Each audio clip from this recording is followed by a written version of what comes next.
Hola, buenas tardes. ¿Se me oye? Sí, Bueno, pues como soy la primera, me toca presentar el evento. Bueno, quiero agradecer en primer lugar a Teba esta invitación y bueno, pues vamos a intentar compartir esta extraña experiencia de haber hecho un congreso virtual y ahora pues intentar explicároslo a todos. Bueno, pues yo voy a hablar un poquito de biomarcadores de asma, de las novedades que he podido encontrar en esta reunión. Después Irina hablará de nuevos mecanismos en el asma y en la vía aérea. Y finalmente Ismael García Mogel pues hablará de epigenética y aproximación a la ómica en el asma y en las enfermedades inmunológicas. Espero que esta webinar pues sea interesante para todos y sin más dilación pues voy a empezar ya, si os parece. Bueno. En cuanto a los marcadores biológicos de asma, bueno, este es mi hospital, es donde, vamos, al edificio de consultas donde nosotros trabajamos.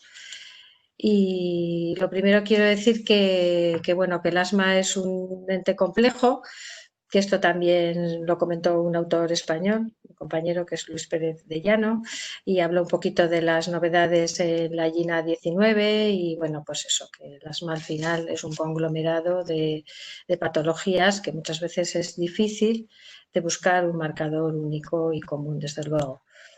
Entonces yo voy a intentar hablar en los tres planos que me parece que son importantes en cuanto al asma, que sería un poco la genética, la inmunología, luego el tema de la microbiota que está muy de moda y las infecciones y finalmente los fenotipos. Empezando de abajo arriba, en los primeros planos, pues me llamó la atención la comunicación de Morita, de este autor japonés, que hablaba un poquito de las ILCs, que están pues, muy de moda hoy en día, y de la producción de interleuquina 10 por las ILCs en humanos, que parece ser que, bueno, como todos sabéis, estas ILCs pues, bueno, pueden derivar en ILC1 en relación con infecciones virales, ILC3 en relación con infecciones bacterianas y LC2, que sería un poco la que está más en relación con una patología tipo TH2. Bueno, se basa básicamente en publicaciones previas y lo que nos contaba en esta ocasión era que la producción de IL-10 por las ILCs pues de alguna manera frena el paso a ILC2 y también a la respuesta a TH2. Y esto también nos hablaba un poquito de que esa respuesta pues tiene que ver también con los valores de retinol y demás. Bueno, es interesante que esta producción de interleuquina 10 por las ILCs parece ser que frena, como he dicho, la respuesta TH2 y la respuesta de la progresión hasta ILC2. Y esto parece ser interesante en nuestra especialidad porque, de hecho, la inmunoterapia o la exposición repetida a antígenos parece ser que es una de las vías para inducir las ILC reguladoras y, bueno, de alguna manera pues no sé si a lo mejor a futuro pues mediremos la interleuquina 10 como un marcador de buen pronóstico en una inmunoterapia o como un marcador de asma. Esto es una de las novedades que me ha parecido a mí interesante. Después, también en este primer plano, pues está la aportación de la doctora Isabel Meitz. Habla un poquito de errores de la inmunidad por alteraciones del citoesqueleto, de la actina, que como sabéis es importante no solo en los neutrófilos, sino también en células T y en disfunciones de las plaquetas. Y bueno, pues parece ser que en Alemania han descubierto pues alguna alteración que, bueno, pues que en principio lo que parecía una patología alérgica o una patología, sobre todo eran dermatitis atópicas muy sobreinfectadas, pues que tenían una alteración de esta función de los neutrófilos.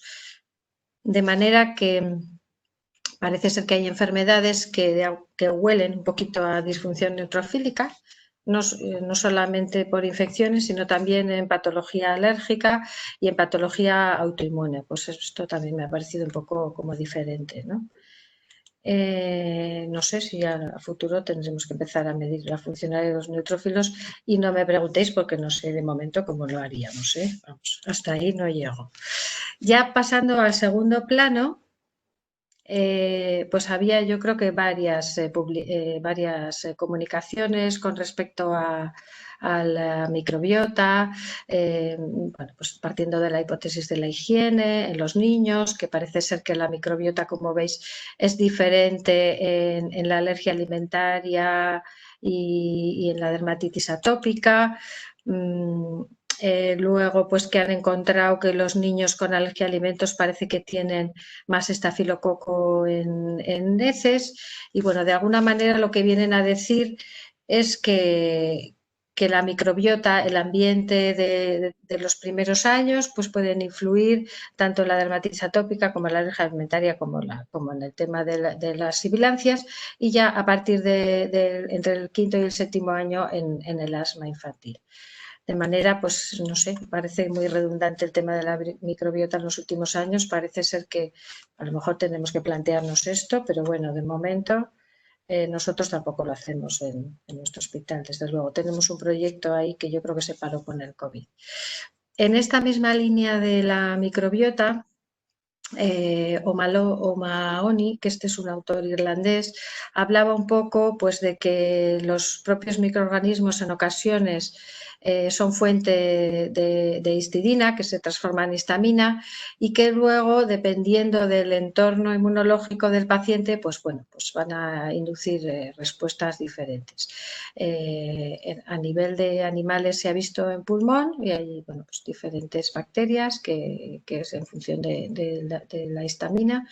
Y luego también, pues bueno, pues lo mismo, las muestras fecales en heces y demás.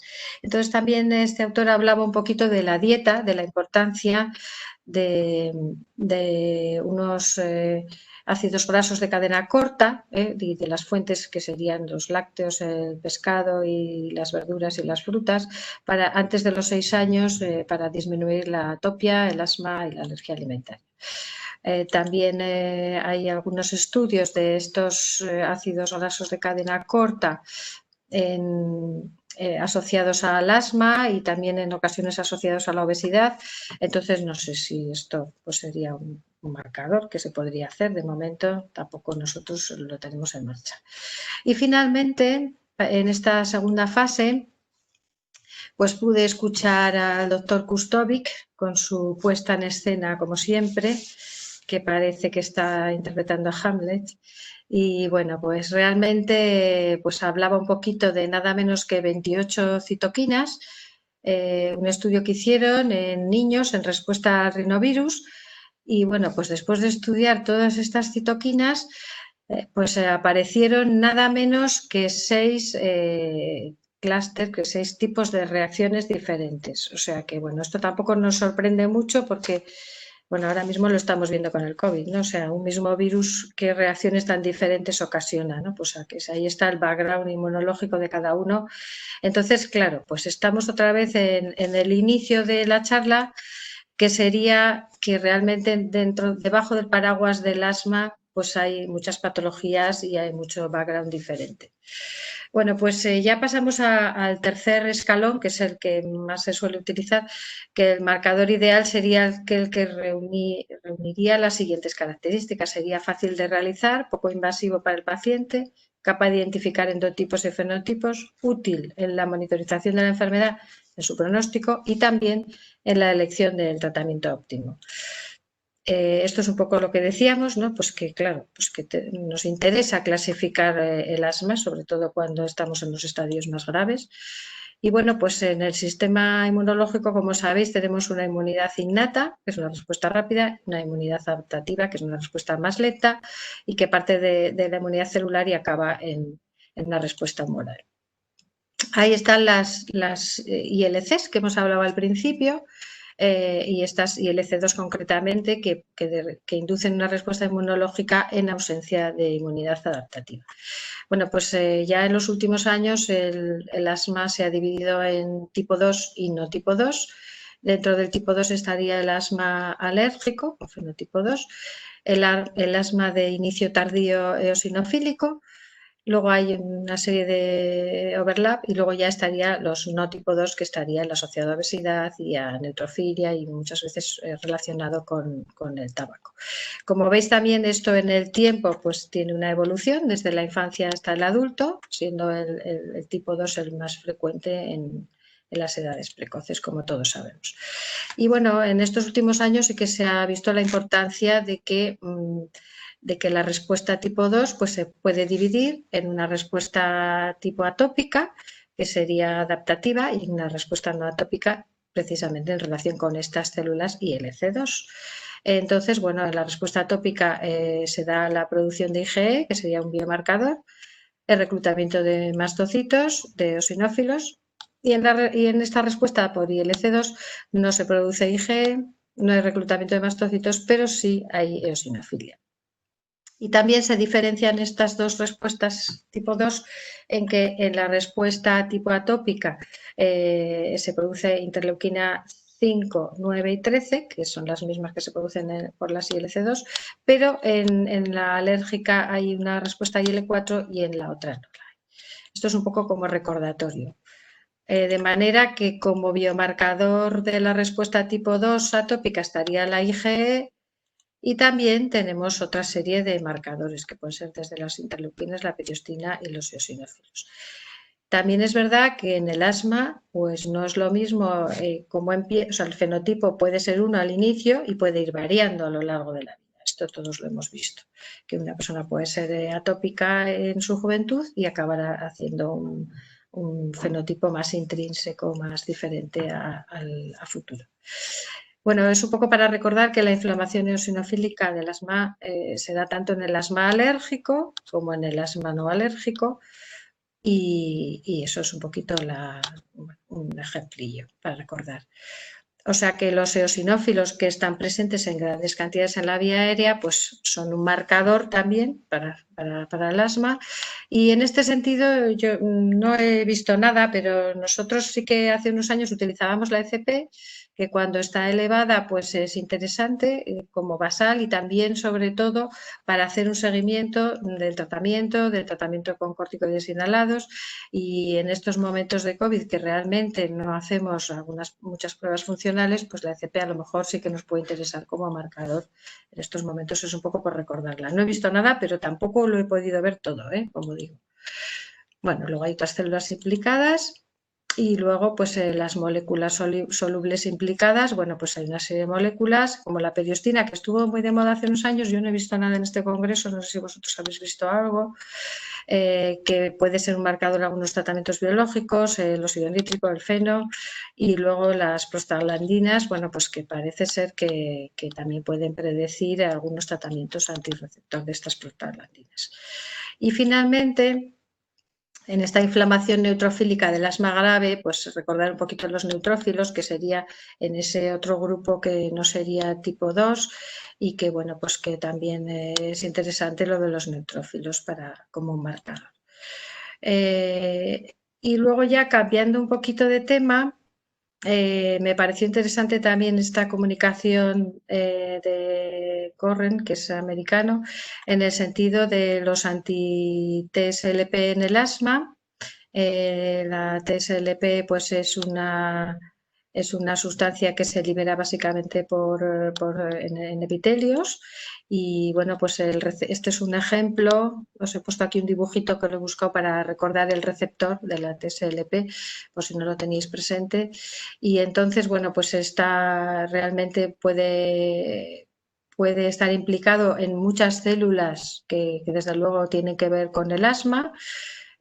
También este autor habló de que ha aparecido una una nueva TSLP que tiene 63 aminoácidos más, que se expresa en el bronquio y el colon y que todavía no saben muy bien qué valor tiene y que realmente no se conoce el receptor de esta TSLP, que parece ser constitutiva. Bueno, pues contó el estudio, el diseño del estudio, en el cual se ve claramente que puede ser un gran biomarcador porque disminuía muchísimo en todas las ramas del estudio frente a placebos, fijaros, era, vamos, un estudio desde luego muy claro. Como sabéis, los niveles de TSLP se han relacionado con la gravedad del asma y con la alteración de la función pulmonar. También cuando hay niveles muy altos de TSLP parece ser que el asma se vuelve córtico resistente. Y bueno, también parece ser que tiene que ver con otros irritantes que no sean solamente la respuesta alérgica, sino también con una respuesta de tipo irritativa como podría ser por el tabaco. Bueno, entonces resumiendo, pues parece ser que esta sustancia puede jugar un papel muy importante como en la patogénesis del asma y estaría un poquito detrás, en la raíz, ¿no? del problema, un poco más atrás que los otros marcadores. Está implicado como desencadenante de exacerbación, como he dicho, no solo por virus, sino también por alergenos, polucionantes, tabaco. Y bueno, pues que los tratamientos específicos frente a TSLP pues parece ser que tienen unos resultados muy robustos. Y bueno, pues realmente reduce las exacerbaciones, mejora la función pulmonar y parece ser que pudiera ser un marcador importante porque reduce los eosinófilos y reduce también el feno. Entonces yo voy a terminar muy rapidito, creo que me estoy ajustando a tiempo. Yo he sacado este esquema de un artículo del 2017 y que hablaba un poquito de biomarcadores de asma y tratamientos. Entonces aquí se podría añadir, no sé si la IL-10, aunque realmente, no sé, en nuestros centros de forma habitual y de rutina no se hacen interleuquinas, pero bueno, a futuro para el estudio sería un poquito el estudio japonés. La TSLP, que como veis me ha parecido interesante. Y luego, pues la funcionalidad de los neutrófilos, que yo creo que es un tema muy concreto de una población infantil, lo que se estudió en Alemania, pero bueno, es una cosa a tener en cuenta. Y luego, pues el tema de las heces, la microbiota, la nutrición, que bueno, que yo creo que ahora mismo está muy de moda, pero bueno, pues igual hay que esperar un poco a que se sedimente. Y luego, pues no olvidar lo que hacemos de habitual, que sería el recuento de eosinófilos, el recuento de neutrófilos, el feno, la ECP que podemos hacer, y la periostina, pues que claro que tiene su interés en algunos casos. Y nada, pues esto es un poco todo lo que a mí me ha dado un poco de sí en este sentido el congreso. Y nada, pues os mando un recuerdos y un saludo desde Vitoria, desde mi ciudad, que está un poquito mejor, que empezó muy mal, pero estamos ahora un poco mejor. Y pues gracias por compartir estos momentos.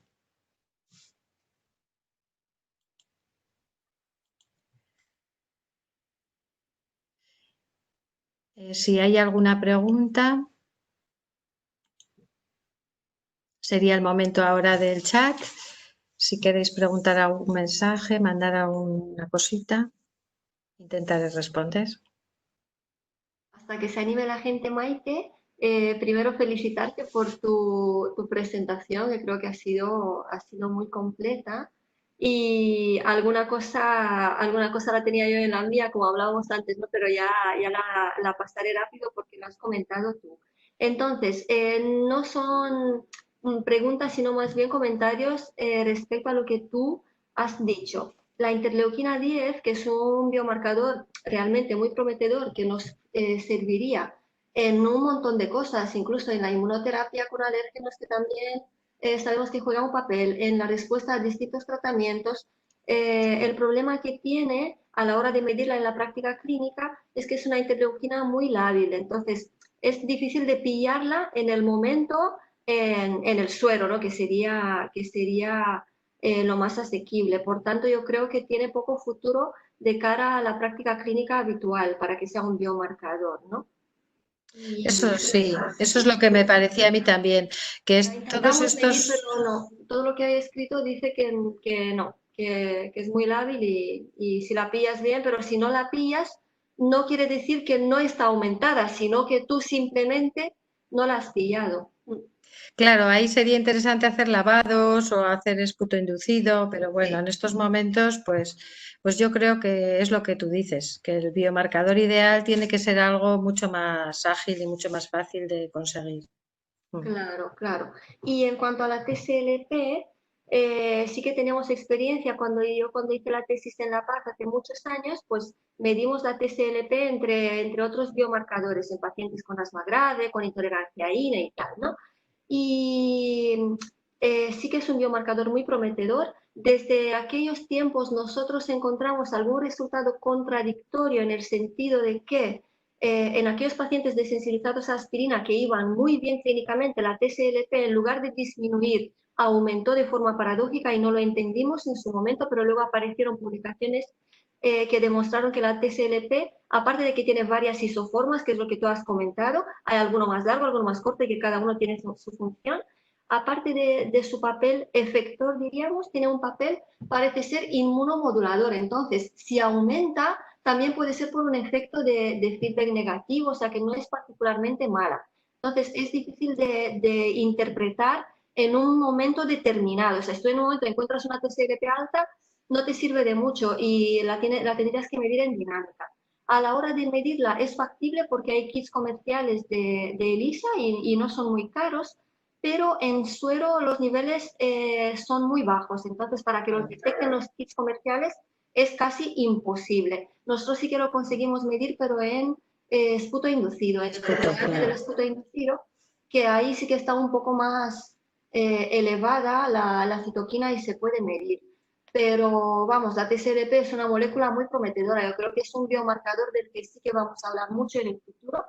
También por lo que tú has comentado del ensayo clínico este con tezepelumab, que es muy prometedor, los resultados son muy buenos y probablemente en unos años lo vamos a tener disponible en la clínica. Entonces nos tenemos que acostumbrar a que nos suene la TSLP y de alguna forma igual conseguimos quizás un kit comercial que diferencie los distintos isotipos y que tú miras el que a ti te interese, el regulador o el malo, ¿no? Por decirlo de alguna forma y poder monitorizarlo.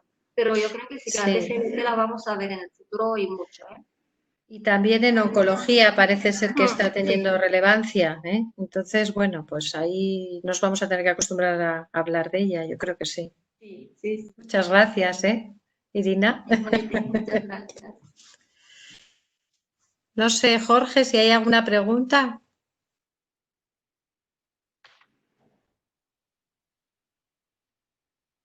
Bueno, o pasamos si os parece a mi presentación y si luego, como yo voy a comentar también alguna cosa de lo que ha dicho Maite, pues si la gente se anima después, pues nos puede seguir Sí, haciendo sí, preguntas. porque estamos en tiempo, ¿verdad? Yo creo, sí, muy bien. Perfecto. Perfecto, Irina. Pues voy a mi presentación, a ver.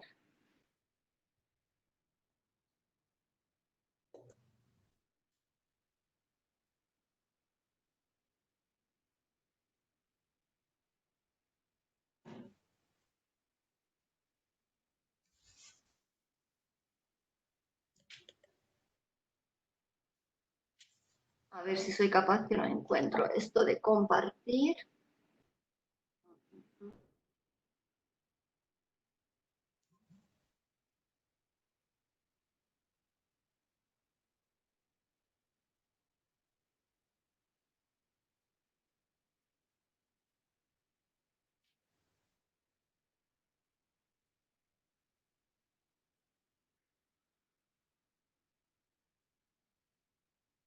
¿La estáis viendo la presentación o no? Sí, Ah, ¿la tendría que estáis poner viendo? Ah, espera, que yo no la... pantalla completa igual, ¿no? Vale, vale, espérate.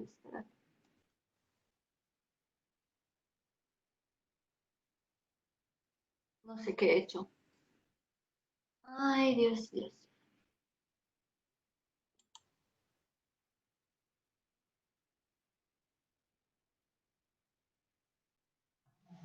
Permiso, señorita. Recordemos, dejamos de compartir un momentico, por favor. Muy bien, compartimos la aplicación PowerPoint, ¿vale? Muy bien. Ahora le damos al cuarto botón de izquierda a derecha que dice presentación, ¿vale? Arriba, arriba, más arriba. El icono más arriba, arriba. El cuarto icono al lado de guardar, ¿lo ve?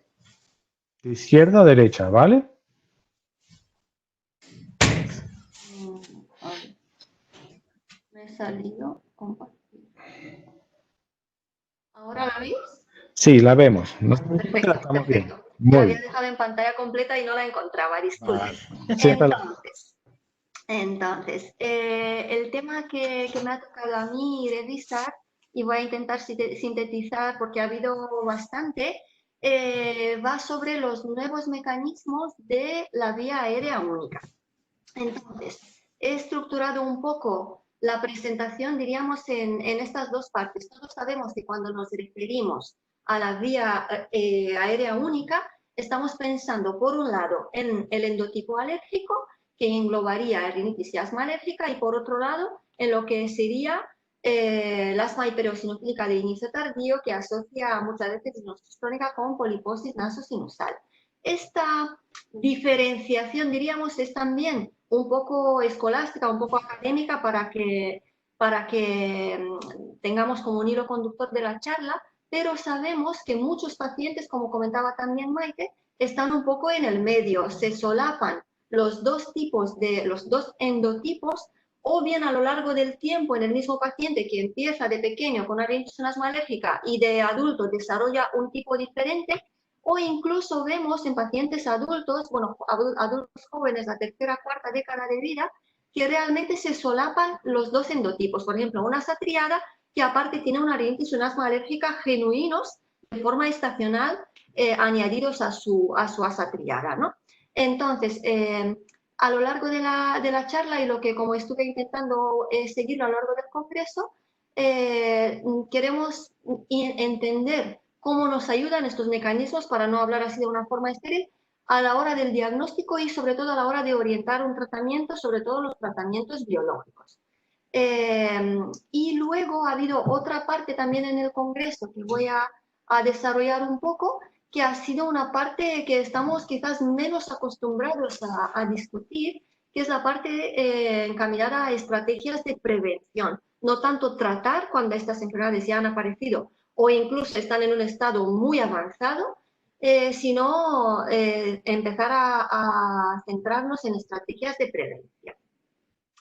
Entonces, esto sería un poco el resumen de lo que comentaba también Maite. Ha habido en mi opinión, ha habido charlas de todo tipo, charlas muy interesantes, muy novedosas, pero también he de reconocer que he visto alguna charla bastante básica, como por ejemplo la diapositiva de arriba, o sea, discutir a estas alturas qué es la interleuquina 4, 13 y 5 en un simposio, diríamos, especializado de asma grave, yo creo que es un poco como el cemento, ¿no? Que ya casi todos o todos nosotros lo tenemos, ¿no? Simplemente recordar de esto el papel de las interleuquinas 4 y sobre todo 13 a la hora de la hiperproducción de moco en algún endotipo o algún fenotipo de asma grave y en el remodelado bronquial cuando pensamos quizás en algún biológico. Pero vamos, he puesto esta foto sobre todo por, diríamos, alguna cosa que no me ha gustado, que han sido algunas charlitas un poco de un nivel más básico, ¿no? En cambio, sí que me ha parecido interesante, pero no voy a volver a repetir lo que ha comentado Maite sobre las ILC2 y el papel regulador y la interleuquina 10. Si nos centramos, como decía, en un endotipo alérgico y no alérgico, empezando por el alérgico, también me ha gustado, como siempre, la charla de Adnan Kustovic, que es un actor muy conocido desde hace muchos años en el mundo del asma, sobre todo el asma infantil. He puesto como, diríamos, los mecanismos de la vía respiratoria única, ¿no? Adnan nos explicó otra vez en su cohorte de Manchester, que haya varios papers publicados, la importancia de tener rinitis alérgica, cómo influye en la gravedad del asma. Y se ha visto claramente, y vemos en la diapositiva de la parte de arriba, que aquellos niños que tienen rinitis asociada pues tienen una gravedad del asma mucho mayor que aquellos que no las tienen. Por tanto, siempre tenemos que pensar en la vía respiratoria como un todo y buscar estrategias terapéuticas encaminadas a tratar toda la vía respiratoria de cara a obtener mejores resultados. Y en la parte de abajo lo mismo, ¿no? En aquellos niños con exacerbaciones frecuentes se ha visto que, y con pérdida progresiva de función pulmonar a lo largo de la vida, se ha visto que es mucho más grave tener rinitis alérgica que no, y que en aquellos pacientes que la tienen, pues son más exacerbadores, tienen peor pronóstico y a lo largo del tiempo peor función pulmonar en la vida adulta. Entonces, también Adnan comentaba un poco todos los cambios estos que tenemos que hacer, tanto en la taxonomía, por denominar de alguna forma, porque una persona tiene rinitis alérgica, conjuntivitis, asma alérgica, y se le trata como si tuviera 3 enfermedades diferentes, cuando realmente todo viene siendo parte de lo mismo, y que él opina que al cabo de tantos y tantos años, más 100 años casi, ¿no?, el único término que realmente engloba en este momento todo esto es lo de la fiebre del heno. O sea, la fiebre del heno sigue siendo un término muy actual y muy global, y engloba toda esta patología alérgica que nosotros estamos tan acostumbrados a ver y a tratar, ¿no? Los mecanismos, pues los mecanismos, grandes partes de ellos los conocemos, hay todavía mucho por conocer. Existe, como siempre, una gran heterogeneidad entre los pacientes, y en principio la charla de Adnan abocaba por eso, ¿no? Reconocer la patología alérgica como un totum y tratarla de una forma global. En cuanto a biomarcadores, lo que decía Maite, ¿no? Se centra, y cada vez la idea es centrarnos en lo que es la IgE específica. La IgE total, pues sabemos que tiene un valor reducido o nulo, porque hay pacientes muy alérgicos que pueden tener una IgE total dentro del rango de la normalidad, y todo lo contrario, pacientes no alérgicos que tienen una IgE total muy elevada. Por tanto, siempre centrarnos como biomarcador en las IgEs específicas. En cuanto al endotipo no alérgico, también se está reconociendo cada vez más el papel, diríamos, de la inflamación T2 en los pacientes con afectación nasosinusal. La poliposis nasosinusal ha estado muy presente a lo largo del congreso, incluso ha habido varios otorrinos que han dado charlas al respecto, muy probablemente por la muy próxima indicación de varios biológicos en la poliposis nasosinusal. Por eso cada vez más especialistas que hasta ahora no estaban familiarizados con este tipo de, diríamos, de charlas, o con todo lo que supone la inmunología, pues ahora se están familiarizando porque hay nuevas estrategias terapéuticas que están a nuestro alcance. Entonces, lo que me ha parecido interesante, aparte de lo que sabemos todos, que hay inflamación T2 en los pólipos, fue una charla que se llamaba B-Cell Strength or Foe, en la que se ahondaba un poco en el papel de las células B en pacientes con cirrosis crónica y poliposis nasosinusal. Tanto se ha visto que los linfocitos B juegan un papel tanto si están sobreexpresados e hiperproducen inmunoglobulinas, como también en aquellos pacientes inmunodeficientes, que cada vez más en la clínica los vemos porque cada vez pedimos más pruebas y los vemos. Por tanto, en un paciente con una rinosis crónica con pólipos, sobre todo si tiene sinusitis de repetición, nos tenemos que plantear si quizás es un paciente inmunodeficiente, porque damos por hecho que todo esto es por la inflamación exacerbada que tienen estos pacientes, pero se ha visto, ellos presentaron una serie de Northwestern Sierra de Chicago, en la que detectaban, si medían simplemente las inmunoglobulinas en sangre periférica, que un porcentaje importante de sus pacientes tenían unas inmunodeficiencias que se traducían por infecciones de repetición y que hasta ese momento no se habían tratado, y pues se pueden tratar con inmunoglobulinas, aparte de todo el resto del tratamiento, ¿no?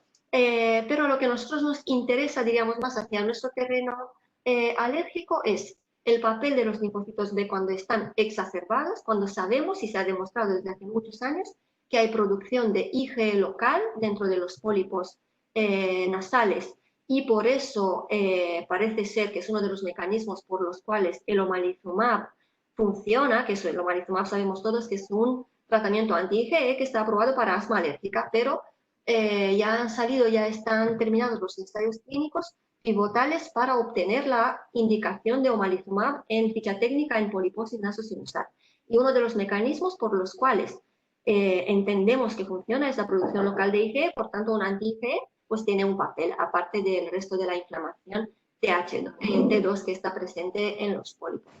Y luego también presentaron, este es un paper un poco más antiguo, pero que sigue siendo muy interesante, de evidencia de autoinmunidad en pólipos nasosinusales, que en mi mente tiene que ser algo como lo que pasa en la urticaria crónica, ¿no? O sea, ese tipo de autoinmunidad que tienen algunos pacientes con urticaria crónica, que son precisamente el subtipo que responde al Solair, pues parece que en los pólipos nasales, aparte de IgE local y otras cosas, pues hay un tipo de autoanticuerpos y que quizás también el papel del omalizumab en poliposis podría ser justificado por ahí. Esto me ha parecido un poco menos visto, diríamos, ¿no? Una cosa más normal.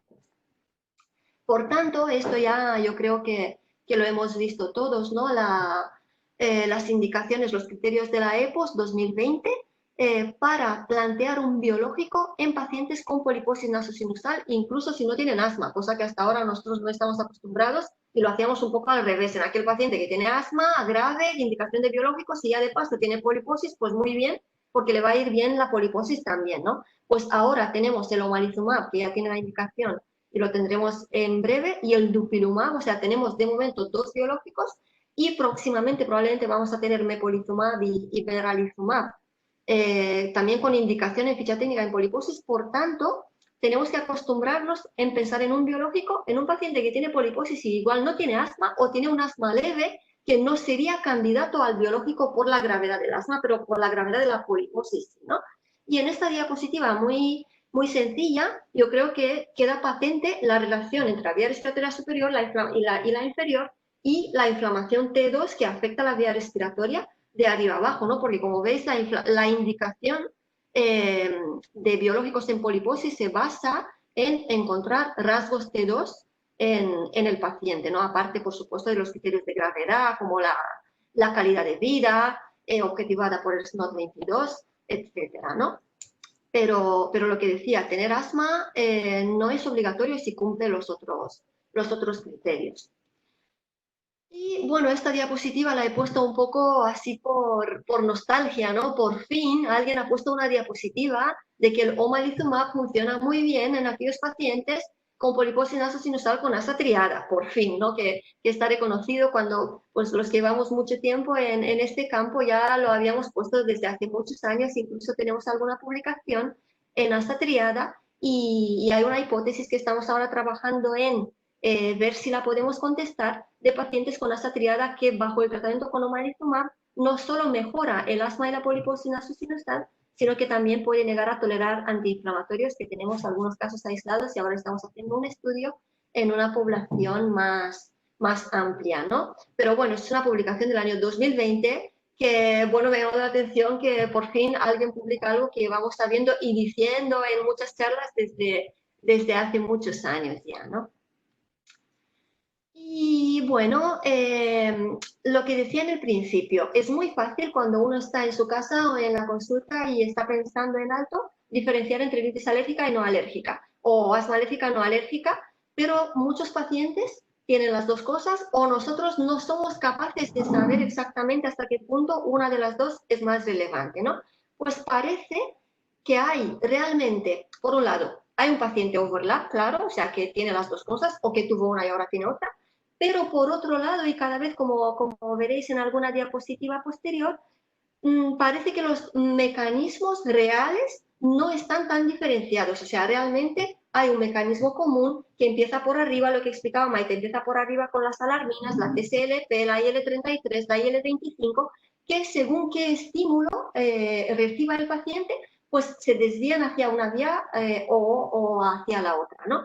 Pero incluso en algunos pacientes, pues a través de las alarminas se puede desarrollar un tipo de inflamación que es común a estas dos entidades. Por tanto, ha habido varias charlas y sobre todo esta del profesor Chesniakis que he puesto aquí, sobre, por ejemplo, el papel de la barrera epitelial.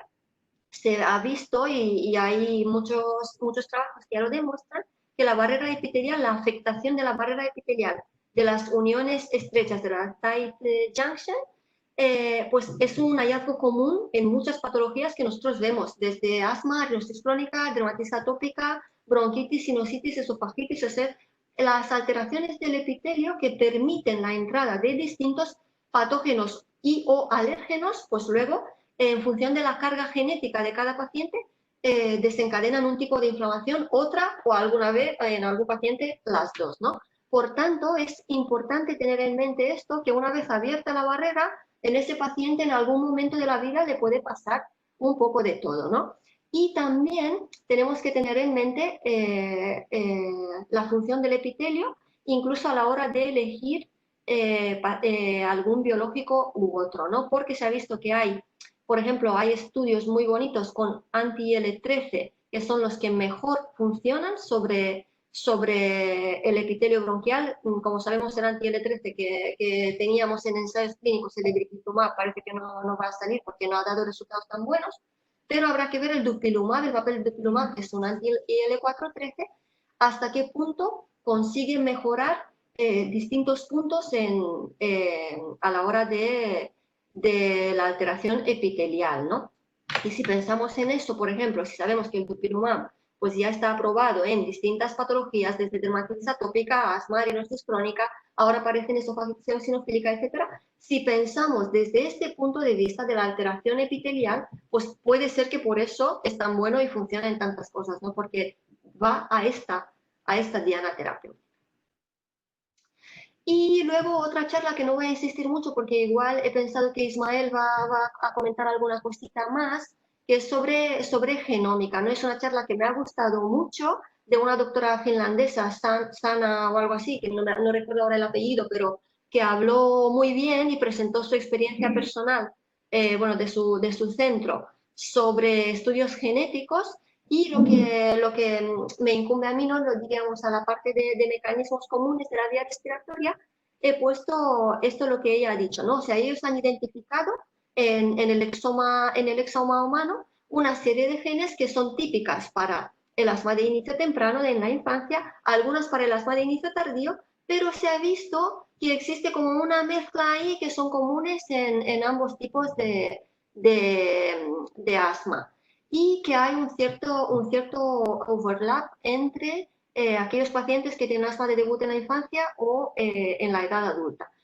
Y que el asma de debut en la edad adulta es como más heterogénea, cosa que ya sabíamos nosotros antes, pero ya hay un estudio genético que nos lo confirme, y que claro, por eso la heterogeneidad que conocemos todos y la necesidad de ahí, que yo creo que bueno, el futuro también va a ir un poco por ahí, de identificar en cada paciente su perfil, su huella genética para ver de qué tipo exactamente de asma estamos hablando, ¿no? Y quizás en unos años, cuando tengamos más por la mano, hacer un exoma o algún estudio genético más accesible de lo que tenemos ahora, en aquellos pacientes de overlap, que son realmente los que nos suponen un problema a la hora de tomar una decisión terapéutica o cuando no responden a un tratamiento biológico u otro, pues igual este tipo de determinaciones nos van a ayudar a entender qué es lo que les pasa y a tomar alguna decisión u otra en base a hallazgos genómicos. Como resumen, yo creo que hoy por hoy nos estamos moviendo un poco bajo esta diapositiva, también un poco lo que comentaba Maite. Estábamos hablando, empezando por el daño epitelial, que puede ser producido desde virus a alérgenos, toxinas, contaminación ambiental, etc. Esto hace que a través de las alarminas se active tanto el sistema inmune innato como el sistema inmune adaptativo, a través de las ILC2 y la vía TH2, y que esto dé lugar a un tipo de inflamación u otra, siendo los jugadores principales los que vemos ahí, ¿no? Las células ILC2, las citoquinas TH2 y los eosinófilos. Teniendo en cuenta, por supuesto, lo que comentaba Maite, el papel del microbioma, las distintas disbiosis microbianas que tienen las masononas, que en una dermatitis atópica otra, etcétera, etcétera. Eso es como una diapositiva que la he puesto porque me ha gustado, que engloba un poco el estado actual del tema cuando pensamos en todo lo que es la inflamación de la vía respiratoria. Y también otras novedades, he puesto entre comillas novedades porque las han vendido como unas super novedades, pero que realmente no lo son, diríamos el riesgo de asma, ¿no? Han puesto que el riesgo de asma, como sabemos, empieza ya in útero y luego hay un aumento en la primera infancia y luego va bajando poco a poco hasta la edad adulta y luego la senescencia, ¿no? Por tanto, ellos decían lo que comentaban, nos tenemos que acostumbrar ya cada vez más en pensar en estrategias de prevención.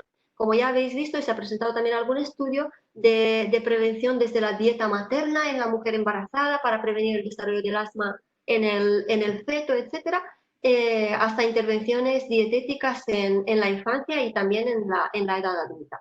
Entonces, en las estrategias de prevención, que la vendieron como una cosa un poco novedosa, pusieron este artículo de los niños Amish que crecen en Estados Unidos, como en las mismas condiciones que hace 200 años, etcétera, y concluían que, claro, pues la vida, vivir en una ferma, en una granja con animales y tal, protege, cosa que, bueno, pues lo sabemos al menos desde el principio de los años 90, cuando los trabajos de Erika von Mutius en la Alemania del Este y la Alemania del Oeste, cuando se vio claramente que es mucho mejor crecer en una granja que en una ciudad, ¿no? Pero bueno, yo creo que como ya damos la vuelta a lo mismo que se publicó hace 30 años, pues se ha vuelto a repetir este estudio y a los niños Amish parece que les pasa exactamente lo mismo que a los niños de Alemania oriental. Por tanto, pues hay que pensar en esta estrategia cuando pensamos en prevención del asma. Y aparte de la parte esta de que también es discutible hasta qué punto uno puede cambiar de estilo de vida e irse a vivir a un pueblo con los niños cuando son pequeños para prevenir el asma. Aparte de esto, que igual lo tenemos un poco más complicado, sí que hay estrategias de prevención y ha habido alguna charla o alguna mención en varias charlas al respecto sobre la contaminación ambiental y el cambio climático, cosas que ahora pues también están muy de moda, pero realmente hay estudios muy bien hechos y muy bien diseñados, incluso algún New England, recuerdo, del año 2014 o una cosa así, que se publicó en California, donde se vio claramente que aquellos niños que crecían cerca de una autovía, que vivían cerca de un sitio con mucha contaminación por el tráfico, pues tenían un desarrollo y una incidencia de asma y un desarrollo y una afectación de la función pulmonar a lo largo de la infancia y adolescencia. Lo que pasó fue que el estado de California tomó en cuenta esos estudios y redujo la contaminación por el tráfico en aquella zona. El estudio se repitió al cabo de unos 15 o 20 años y se vio que efectivamente a medida que bajaba la contaminación ambiental, la incidencia del asma también bajaba y aquellos niños que desarrollaban asma tenían una función pulmonar mucho mejor que sus antecesores que habían sufrido una contaminación ambiental importante. Por tanto, esto sí que se pueden plantear estrategias reales a nivel de prevención con las autoridades sanitarias, ¿no? Y también otra estrategia que está ahora muy de moda y ahora con todo el tema del coronavirus se ha retomado la búsqueda de una vacuna. Ha habido una búsqueda de vacunas en los años 60 frente al virus respiratorio sincicial en niños, que sabemos que es una de las principales causas de bronquiolitis y luego factor de riesgo de desarrollo de asma en la infancia. Entonces, en los años 60 hubo unos problemas, incluso creo que 4 niños murieron con los ensayos clínicos de estas vacunas, por tanto se paró el desarrollo de estas vacunas, pero en los últimos años parece que se ha retomado. Todavía no tenemos una vacuna, pero sí que hay alguna promesa y la esperanza es que vacunando a los niños, sobre todo quizás aquellos más genéticamente predispuestos a padecer asma, vacunándoles frente a la VRS, puede que frenemos el desarrollo de asma en la infancia y luego la persistencia en muchos de ellos en la edad adulta. Y también esto para terminar, la he puesto como novedades también lo que decía Maite de la periostina, ¿no? La periostina realmente es un biomarcador que estuvo muy de moda hace 8 años, pero ya luego estudios posteriores demostraron que realmente no es que no tenga valor, sino que la periostina pues, aparece en muchas otras enfermedades, no es específica de asma, no hay niveles, no hay puntos de corte entre sanos y asmáticos, por tanto no te sirve como biomarcador para diferenciar, pero ahora pues parece ser que alguien otra vez le ha dado por mirar de esta vez mediante single cell sequencing, entonces ponían como una cosa muy novedosa, todavía no publicada, pero entiendo yo que piensan publicarlo, que la periostina sí, pues otra vez estamos con lo mismo, que igual se expresa más en asmáticos que en no asmáticos, y me llamó la atención que a estas alturas pues otra vez se está retomando, ¿no? Yo creo que, como todo, como decía Maite, nuestra obsesión durante muchos años ha sido encontrar un único biomarcador que nos resuelva todo y que si está alto significa algo y si está bajo tal y cual. Y la periostina yo creo que no es un biomarcador muy malo, pero sí que defraudó porque teníamos muchas expectativas de ella y se vio que no se cumplieron, ¿no? Por tanto, yo creo que, bueno, la periostina junto con otros biomarcadores sí que tiene algún papel. Nosotros sí que hicimos varios estudios en La Paz y encontramos que sí que se correlaciona, por ejemplo, con la limitación crónica al flujo aéreo y con el remodelado bronquial. Por tanto, sí que podría ser un biomarcador de remodelado e incluso de respuesta o al menos de aproximación a elegir un tratamiento con anti-L4-13 en un paciente con periostina alta comparado con periostina baja, por ejemplo, pero un biomarcador solo que te diferencie entre muchas cosas, yo creo que no. Pero como todo, hay que interpretarlo en el contexto clínico y darle el papel que pueda tener. Pues lo he puesto como novedad porque para mí es una cosa ya olvidada, ¿no? Y de repente te la encuentras en un congreso como el descubrimiento del siglo y dices, bueno, pues como que no es para tanto, ¿no? Pero bueno, sí que tiene su papel si la interpretamos correctamente y dentro de lo que es el papel de la IL-13, que ahora, claro, está resurgiendo otra vez con la indicación del dupilumab, ¿no? Y para terminar, he puesto una cosa que sí que me ha gustado mucho, que es una cosa entre medias, entre biomarcador y mecanismo, ¿no? La he puesto también porque fue realmente una presentación, una comunicación oral que la hizo José Manuel Rodrigo. José es un biólogo de la Fundación Jiménez Díaz y el grupo de la Jiménez Díaz pues son compañeros muy, muy conocidos y amigos, ¿no? Que llevan unos años trabajando en este tema más novedoso de los MIRNAS. Y eso sí que me parece pues un poco digno de comentar, porque creo que también, aparte de felicitar a los compañeros de la Jiménez Díaz, es para acostumbrarnos, porque muy probablemente lo vamos a ver dentro de los próximos años junto con la TSLP. La historia de los MIRNAS sabemos todos, son como unos fragmentos pequeñitos de ARN no codificante, que lo que hace es regular o a la baja negativamente la expresión génica a nivel posttranscripcional, ¿no? Por tanto, se ha demostrado, por ejemplo, el papel de los MIRNAS a la hora de diferenciar en la práctica clínica pacientes con asma, pacientes con EPOC y pacientes con solapamiento asma-EPOC, que lo han demostrado los de la Jiménez Díaz, y también creo que hay unos autores japoneses que están en lo mismo. Pero aparte de eso, que me pareció muy, muy interesante, también lo que presentó ahora José en el europeo fue el papel de los MIRNAS, en concreto, bueno, los MIRNAS hay muchísimos, no sé, 80 MIRNAS que se pueden medir, y que hay varios que ya sabemos que son típicos de algún tipo de enfermedad. Ellos se centraron en este MIR 185-5P, que parece ser que está implicado en el remodelado bronquial y en la hipercontractilidad, hipercontractilidad bronquial.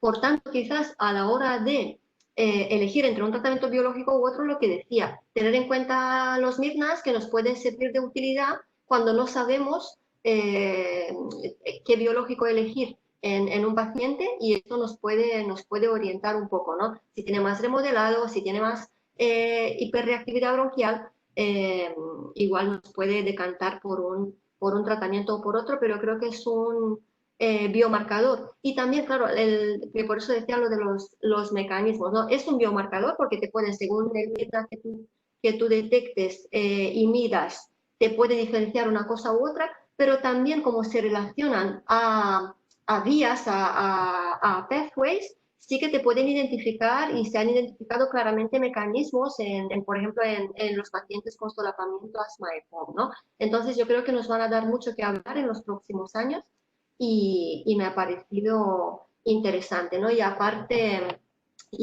pues parece ser que son estables, o sea, son fáciles de medir en plasma, bueno, fáciles de momento caros, pero son fáciles de medir porque se congela el plasma y luego con la gente que tiene el aparataje y la experiencia lo mide fácilmente.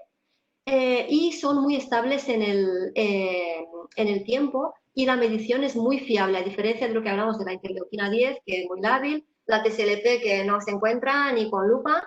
Pues los Mirnas parece ser que si tienes el dinero para comprarla y el contacto con la gente de la Fundación Jiménez Díaz, pues parece ser que es muy, muy factible, ¿no? Y con esto yo creo que ya he terminado. Ya está. Muchas gracias por la invitación a Teva, por organizar este evento y a vosotros por escuchar y si tenéis alguna pregunta.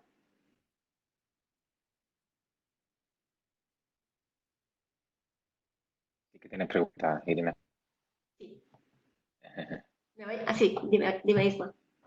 Sí, que tienes preguntas aquí de la audiencia. Estoy mirando.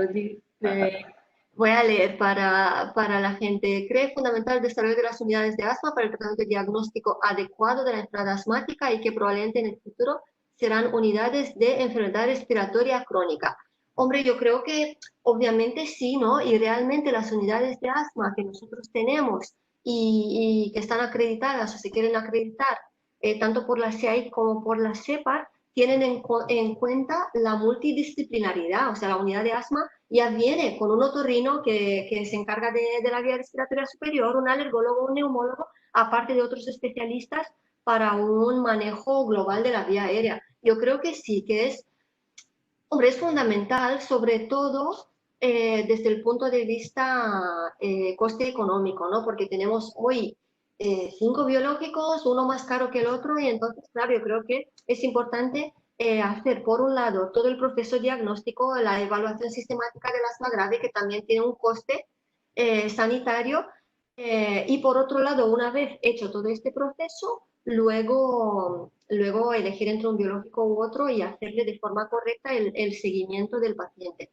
Y también desde un punto de vista, desde el otro lado, desde el paciente, ¿no? Yo creo que es porque nosotros estamos acostumbrados a ver en nuestras unidades de asma grave pacientes que igual llevan 7, 8, 9 años dando vueltas por distintos hospitales y especialistas. Yo creo que para el paciente también es importante un diagnóstico cuanto más rápido, un tratamiento efectivo, cuanto antes mejor. Por tanto, yo creo que sí que es importante, pero bueno, tampoco lo veo difícil. O sea, yo creo que hay patología para todo el mundo. O sea, que creo que el que quiera profundizar en el tema, pacientes tenemos. O sea, una unidad de asma no es al final tan difícil de formar. Yo creo que depende como todo de la gente. Si encuentras otros compañeros de otras especialidades dispuestos a trabajar, que cada vez hay más, yo creo que es factible.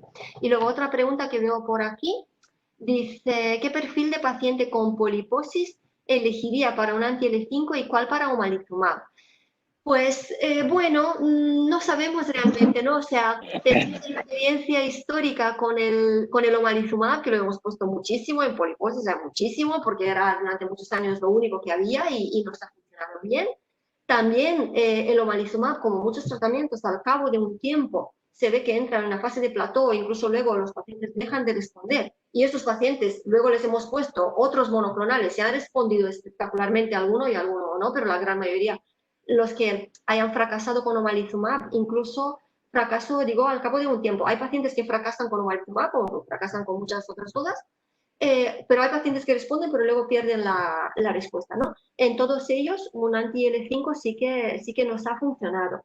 También es verdad que con el paso del tiempo nos hemos vuelto mucho más selectivos. O sea, antes teníamos el omalizumab y si te funcionaba bien y si no también porque no había otra cosa. Luego aparecieron el MEPO, RESLI, Venra y bueno, igual en algún paciente, nosotros tenemos la experiencia en algunos pacientes con anti-L5 o anti-L5 receptor que no responden tan espectacularmente en lo que es la poliposis. El asma mejora espectacularmente, pero la poliposis no acaba de estar muy ahí con los anti-L5 en algunos de ellos, sobre todo lo que es el olfato, que luego te lees todo lo que he publicado y todo el mundo encuentra unas mejorías del olfato espectaculares en los estudios tubotales, cosa que nosotros en la práctica clínica, pues yo no lo veo mucho con los anti-L5 en muchos pacientes, en algunos sí, pero en muchos no. Por tanto, pues es complicado, es cuestión de probar y ver. Por tanto, realmente habrá que ver que, como todo, qué otras comorbilidades tiene el paciente. Por ejemplo, me decantaría por el omalizumab para contestar más concretamente la pregunta. En aquel paciente que tiene otras patologías, por ejemplo, otras patologías alérgicas, tipo alergia a alimentos, urticaria, y tiene asma y poliposis, que también está inventado, pues me decantaría quizás por el omalizumab. Si tiene asatriada, mi experiencia personal es muy buena con el omalizumab también a la hora de tranquilidad si en caso de ingesta de algún antiinflamatorio. Pero también es verdad que la patogénesis de la asatriada es muy compleja y tenemos algún paciente que ha respondido muy bien con la asatriada al tratamiento con anti-L5, pero es complicado. Y también pues, habrá que ver el papel del dupilumab, que también pinta muy bien en la poliposis nasosinusal. Y luego creo que hay otra pregunta que dice, ¿existe un fenotipo cada vez más estudiado, sobre todo por el grupo americano, asma en la tercera edad en los mayores? ¿Ha habido alguna charla sobre esto? Gracias.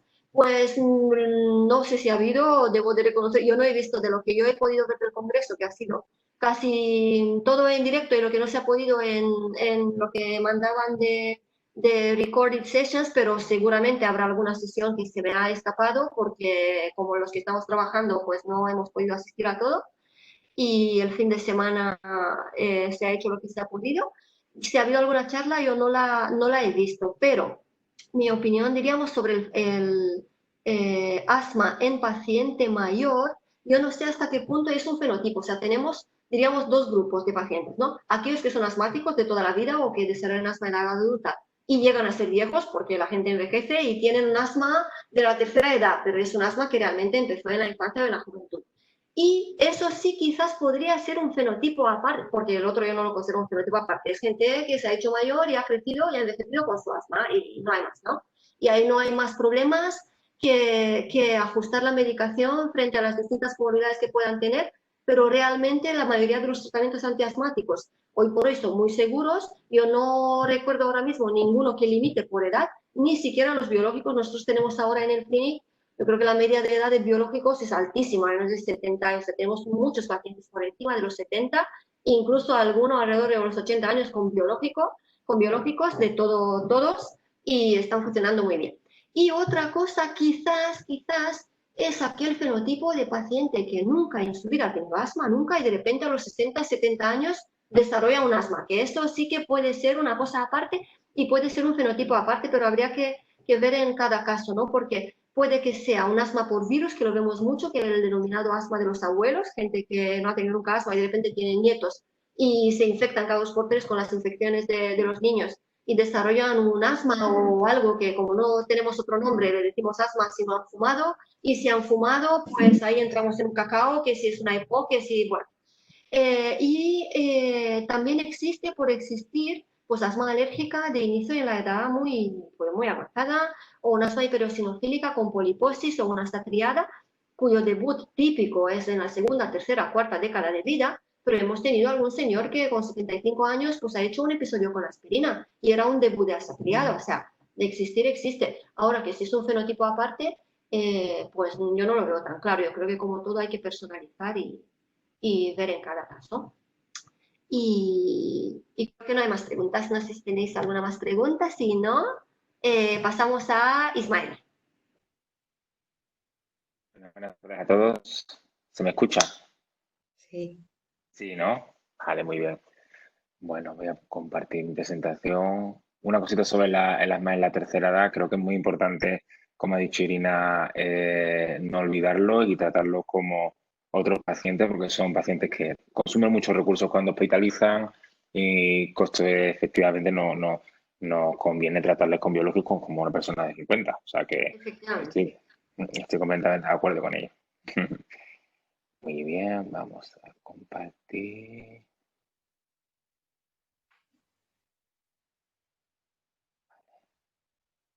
¿Se ve la presentación? Sí. Sí. Sí, sí. Bueno, pues nada, el tema que me ha tocado comentar es a partir del simposio 43, que era sobre epigenética y ómica en asma severa para identificar de fenotipo fundamentalmente. Es un tema complicado, en el que ha habido además, no sé si os ha pasado también a vosotras que hay charlas que no han subido y ha sido complicado recopilar la información. Por eso sí que he intentado hacer una presentación que resuma un poco las novedades y fundamentalmente la presentación más importante que ha sido la de Dr. Paul Lavender, que es un inmunólogo que trabaja en Reino Unido y estudia mecanismos fundamentalmente relacionados con alergias y inmunodeficiencias. Y bueno, comentando un poco el porqué de reforzar un poco los conceptos de genética en el asma. Recordaos que en los pacientes asmáticos se producen muchas alteraciones en el epitelio bronquial diferentes por el estímulo de alérgenos, microorganismos y factores ambientales que pueden producir pues, desde adelgazamiento del epitelio bronquial, infiltración de células inflamatorias, y fibroblastos, hipertrofia e hiperplasia del músculo liso, bronquial, alteración en la composición y el depósito de la membrana celular.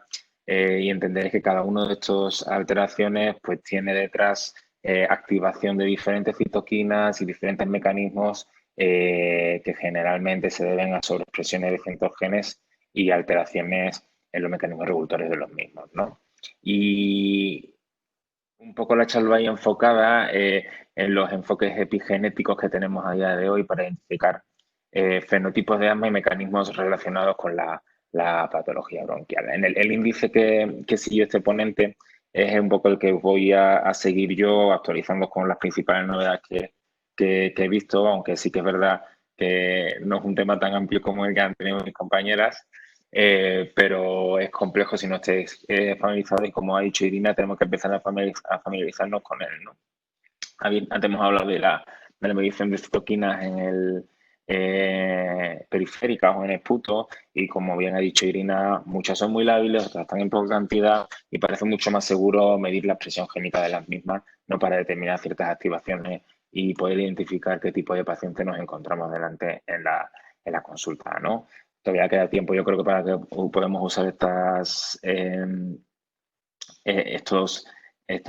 herramientas, pero en el futuro posiblemente y para estudios las estamos empezando a usar también ya, ¿no? Pues bien, en primer lugar hablaremos de qué está compuesto el epigenoma y qué estudia la epigenética. Voy a hacer un repaso sobre eso porque posiblemente todo el mundo no esté familiarizado. También qué pacientes tenemos que estudiar, qué tipo de agrupamientos de pacientes puede orientarnos a obtener unos buenos resultados con esta herramienta, qué células deben usarse, a día de hoy qué herramientas diagnósticas tenemos para estudiar el epigenoma y cómo podemos interpretar la información generada para que nos recompense con el entendimiento de los fenotipos de asma, dianas terapéuticas novedosas, mecanismos y relación con otras enfermedades respiratorias.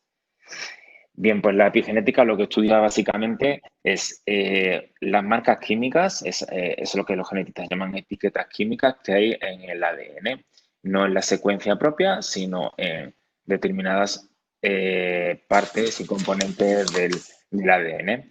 Hay dos mecanismos fundamentales que producen los cambios epigenéticos, que se producen generalmente por influencia de factores químicos ambientales, drogas, fármacos y ciertos medicamentos, el envejecimiento, ciertos tipos de dieta, errores en el desarrollo.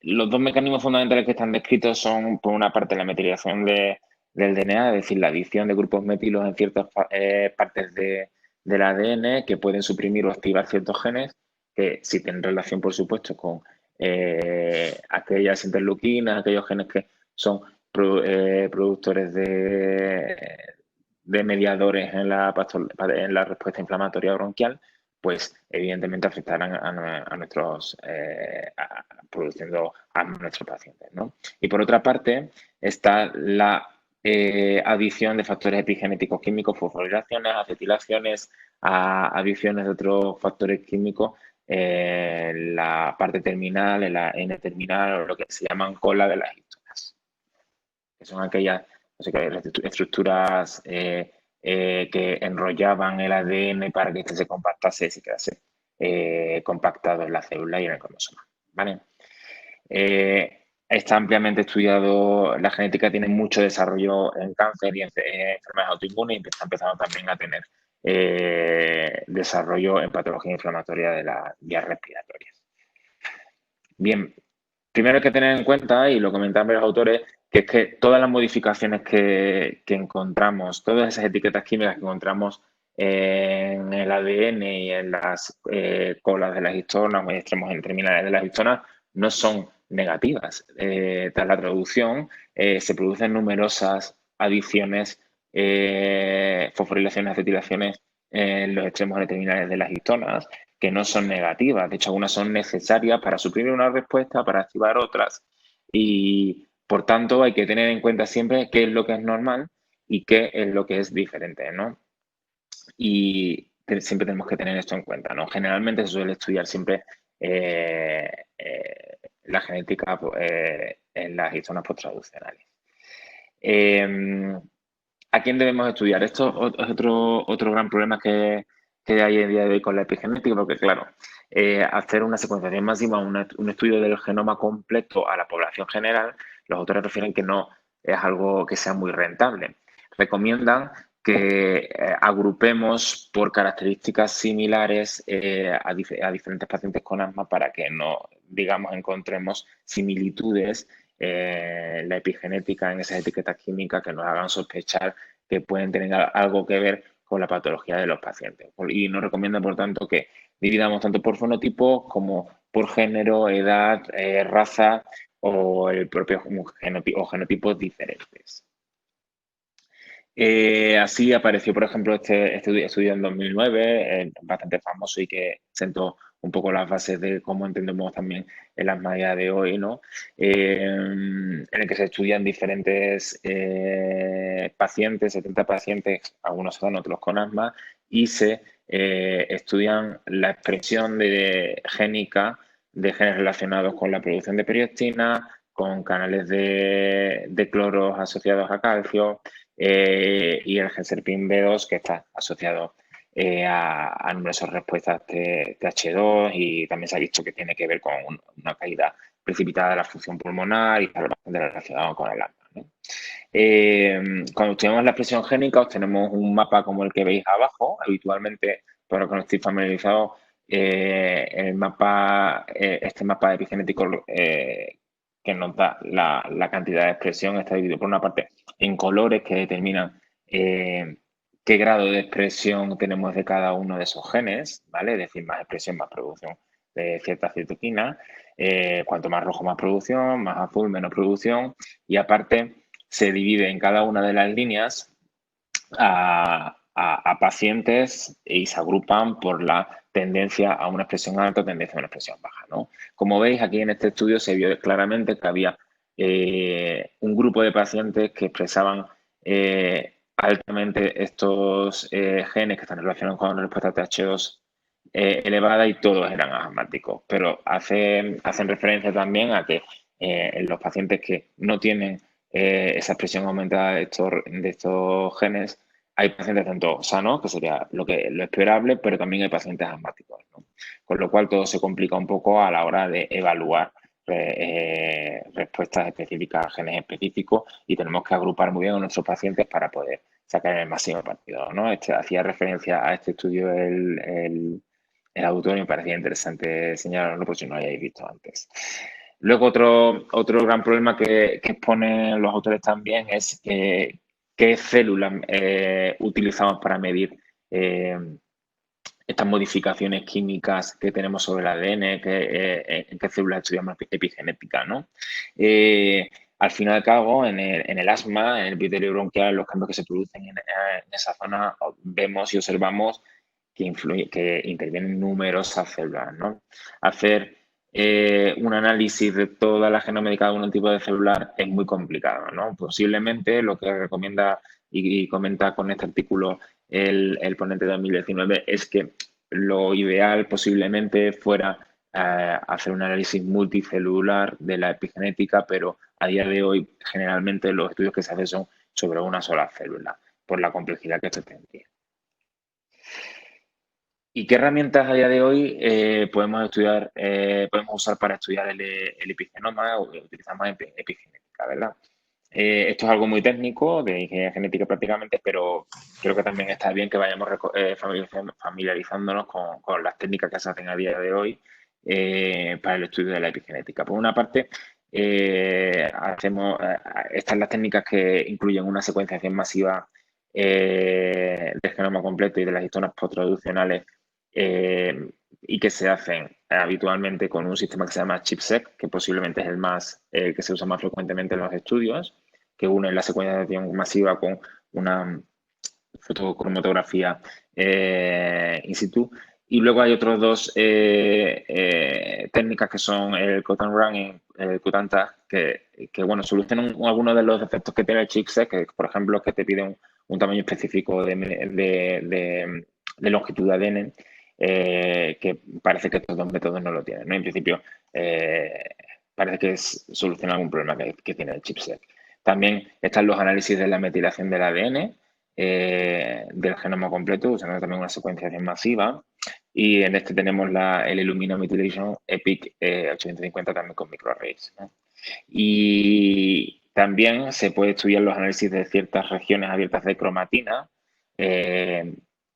con los dos métodos ATAC-seq, y también se pueden utilizar técnicas de transcriptómica para medir la epigenética. Se han comentado diferentes alteraciones novedosas descritas en pacientes con asma. Por una parte se ha descrito la fetilación en el 27 residuo de lisina de la proteína de la histona H3. Ya veis cómo solo una alteración, una suma de un factor químico, de una etiqueta química, puede cambiar y activar ciertos genes, y se ha demostrado en el caso de esta localización exacta, igual con la monometilación en el cuarto residuo de lisina de la proteína de la histona 3. Ambos se ha visto que son activadores genéticos asociados a asma. También alteraciones en el locus del gen del canal de cloro activada por calcio, que es una proteína reguladora de canales de calcio, de los canales de cloro activada por calcio, y que tenía generalmente la producción de moco en pacientes con asma. También se han descrito metilaciones que afectan al locus asociado a la expresión de piroxina. Aquí lo que se ha visto, y hay alteraciones también descritas a la hora de valorar epigenética, es que hay veces que algunas etiquetas químicas que se ponen, que son inducidas por esos factores ambientales y demás, que más que cambiar la expresión, lo que hacen es cambiar la distancia, lo que ellos llaman el paisaje del ADN. Es un concepto bastante abstracto que hace que a la hora de ser reconocido por las proteínas que se encargan de trabajar sobre la cadena de ADN, hace que ciertas proteínas estén más activas o menos activas, y se han visto algunas que se asocian con la producción de piroxina. Y también hay cambios epigenéticos asociados a factores de transcripción, enriquecimiento generalmente, en diferentes células pulmonares que se han relacionado con enfermedades respiratorias, como son los de las células caliciformes y epiteliales. Hay una cosa muy interesante que me ha gustado mucho que comentaron, que es la edición del epigenoma, la edición epigenética, mediante el sistema CRISPR y Cas9. El CRISPR son unas partículas, unos fragmentos de ADN que se producen como respuesta a la inmunidad humoral de la bacteria a infecciones virales, y que se usan en ingeniería genética para la edición de tramos de secuencia de ADN, ¿no? Y están empezando a utilizar este sistema para programar cambios epigenéticos, a añadir acetilaciones en sitios específicos, en residuos de colas de histona, que nos van a confirmar todo eso que ya habíamos estudiado previamente. Es decir, si ponemos una maquinaria a poner determinadas etiquetas químicas que sabemos que pueden alterar ciertos genes y sobreexpresar interleuquinas que tienen relación con el asma, pues podremos conocer más los mecanismos que subyacen a la inflamación bronquial. Me ha parecido muy interesante hasta el punto que estamos llegando, la verdad. Se han detectado cambios epigenéticos gracias a este sistema, por ejemplo, asociado a la sobreexpresión de la TSLP, de la SERPINB2, que ya he comentado que tiene bastante relación, y con el Toll-like receptor 3, que está muy asociado a la producción de interferón gamma, y por lo tanto, cuando está disminuido, disminuye el aclaramiento viral y las infecciones son más frecuentes. Por último, ¿cómo puede la información generada ayudarnos a entender los fenotipos de asma, diana terapéutica, mecanismos y otras enfermedades respiratorias? Pues evidentemente, si identificamos la expresión de diferentes genes que tienen relación con las interleuquinas y todos los mecanismos que conocemos ya de asma, pues estaremos identificando la base de la enfermedad.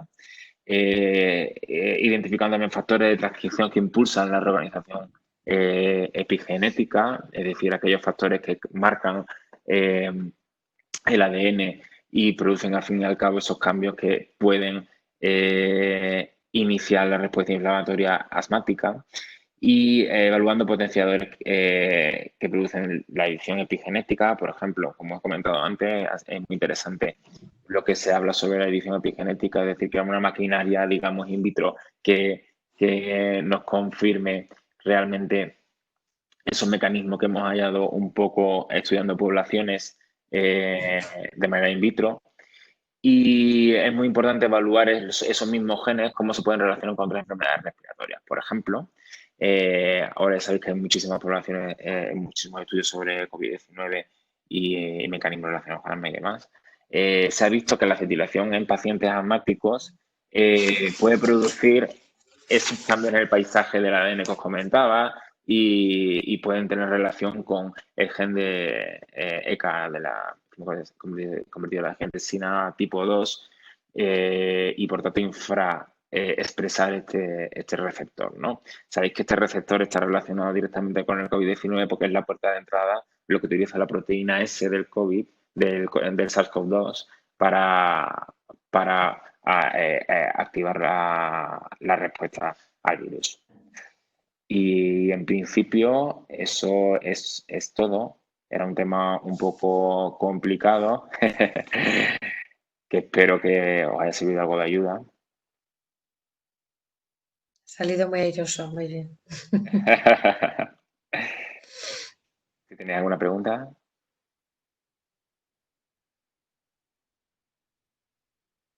No, muy bien, Isma. Eso, lo último que has comentado, ¿has encontrado algo, dijeron algo sobre este receptor en el asma? Si hay algún estudio, está sobreexpresado o no, ¿o qué? Sí. En principio, bueno, hay estudios sobre todo en pacientes atópicos, ¿no? En pacientes alérgicos que sí que parece, y en pacientes con corticoides inhalados, que parece que hay una infraexpresión del receptor, ¿no? Y sí que parece que puede tener algo que ver con que nuestros pacientes, especialmente con asma, no hayan ido del todo mal con la infección, ¿no? En nuestra idea general, bueno, me acaban de hacer una publicación sobre pacientes con asma grave y COVID, que la verdad es que la evolución que hemos visto ha sido muy positiva, teniendo en cuenta la patología que tenía en la función pulmonar, ¿no? Era esperar que fueran peor, y posiblemente tenga que ver algo con tanto el tratamiento como el estatus posiblemente atópico o TH2 alto de esos pacientes. Sí, pero así. Había algún artículo previo de otros SARS, no era COVID-19, que el tratamiento inhalador con corticoides, me imagino que lo habrás visto, parece que disminuía la replicación del virus. O sea que sí, con ciclesonida. Sí, he visto un artículo con ciclesonida, y ahora ha salido otro con triple terapia. Sí, ha salido uno con triple terapia. Sonido, formoterol y Coperronio. Eso es. Entonces, yo la verdad es que al principio del COVID, como empezamos con estos primeros casos y a todos nos preocupaba mucho nuestros pacientes, me revisé ese artículo y dije, pues les voy a decir a mis pacientes, a pesar de lo que decían, que por favor que tomen su tratamiento, porque claro, se podía solapar a la clínica, ¿no? Y realmente luego el tiempo, pues eso, pues parece ser que ha dado la razón a que había que, en este caso el corticoide parecía que favorecía, ¿no? Y más la combinación.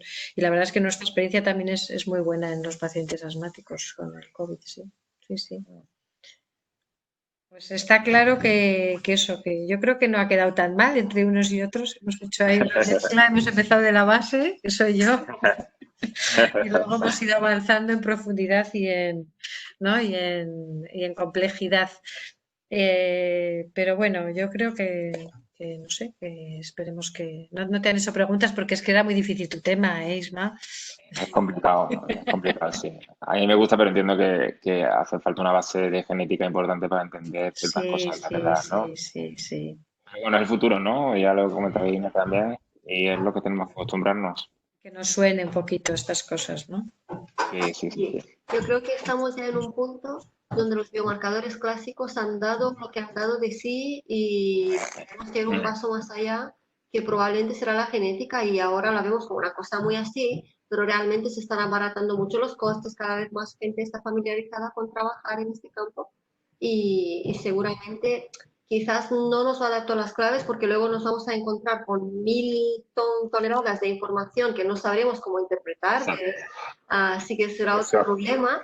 Pero bueno, igual en casos concretos y sabiendo lo que estamos buscando, pues igual nos aclara algún paciente en concreto, ¿no? Y no en grandes clústeres y fenotipos, que luego puede ser lo mismo que en el principio, ¿no? Que te dicen los genes de siempre y no te sacan de dudas. Eso hacían en el simposio, intentar sentar las bases de qué hay que estudiar, cómo hay que estudiar. Claro. Eso es lo complicado, realmente elegir cómo hacerlo, ¿no? Las técnicas están, ahora es elegir el método de hacerlo, ¿no? No se puede ir a la pesca a ciegas. No, exacto. Sí. No, muy bien. Bueno. No sé si hay alguna pregunta más. Creo que no, ¿no? No. Por ahora no. Vale. Pues muchas gracias, ¿no? por la atención a estas horas y a Teba por la invitación de estar aquí. Esperemos que os hayan aportado algo en nuestras presentaciones y hasta la próxima. Sí, también decir que nuestra visión probablemente no es muy completa porque hemos tenido problemas de conexión, lo hemos hecho muy rápido y bueno, pues hemos hecho lo que hemos podido, ¿no? Eso es para disculparnos, yo creo, ¿eh? Pero bueno, pues si hemos podido aportar algo. Claro, claro que sí. Muy bien. Bueno, gracias. Muchas gracias. Un placer. Hasta luego. Gracias. Sí, adiós. Gracias. Adiós.